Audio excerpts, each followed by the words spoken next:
जय जोहार दोस्तों, आप देख रहे हैं छत्तीसगढ़ तक। मैं हूं आपके साथ पूजा शर्मा। लोकसभा चुनाव को लेकर कांग्रेस की मुश्किलें कम होने का नाम ही नहीं ले रही है। बीजेपी जहां प्रदेश की 11 सीटों पर अपने चुनावी अभियान में लगी है, तो वहीं कांग्रेस में प्रत्याशियों को लेकर अब भी माथापच्ची का दौर बना हुआ है। लोकसभा चुनाव को लेकर जहां पहले चरण के नामांकन की अंतिम तारीख भी करीब आ गई है, वहीं दूसरी ओर कांग्रेस के प्रत्याशियों की फाइनल लिस्ट का इंतजार अब भी बरकरार है। छत्तीसगढ़ में सत्ता गंवाने के बाद पहले ही अपनों से जूझ रही कांग्रेस की चुनौती कम नहीं है। बावजूद इसके लोकसभा की बची 4 सीटों को लेकर मंथन का दौर चल रहा है। पहले चरण में होने वाले बस्तर सीट को लेकर भी पार्टी ने आखिरकार लंबी अटकलों के बाद कांग्रेस के दिग्गज आदिवासी नेता कवासी लखमा को प्रत्याशी बनाया। इस सीट पर प्रदेश कांग्रेस कमेटी के अध्यक्ष दीपक बैज मौजूदा सांसद हैं। बावजूद पार्टी ने कवासी पर भरोसा जताया है।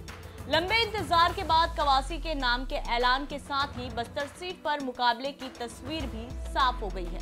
अब बस्तर लोकसभा चुनाव में कांग्रेस के कवासी लखमा का मुकाबला बीजेपी के महेश कश्यप से होगा। लोकसभा चुनाव के पहले चरण यानी 19 अप्रैल को मतदान होना है। बस्तर की सीट के साथ ही छत्तीसगढ़ की 11 लोकसभा सीटों में 7 में कांग्रेस ने प्रत्याशी उतार दिए हैं। बस्तर के अलावा कांकेर, बिलासपुर, रायगढ़ और सरगुजा में भी प्रत्याशी के नाम फाइनल होने थे, लेकिन कांग्रेस बस्तर के बाद अब भी 4 सीटों पर उम्मीदवारों को लेकर फैसला नहीं ले पाई है। बता दें, अखिल भारतीय कांग्रेस कमेटी की 8 मार्च को जारी पहली सूची में ही प्रदेश की 6 सीटों पर नाम तय हो गए थे।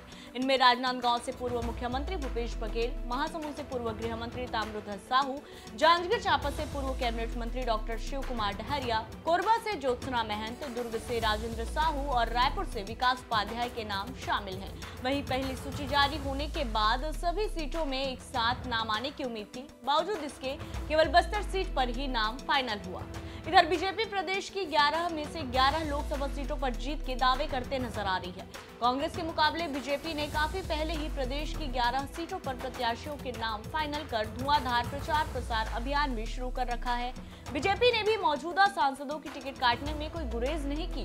केवल दुर्ग से विजय बघेल और राजनांदगांव सीट से संतोष पांडे को ही दोबारा मौका मिल पाया।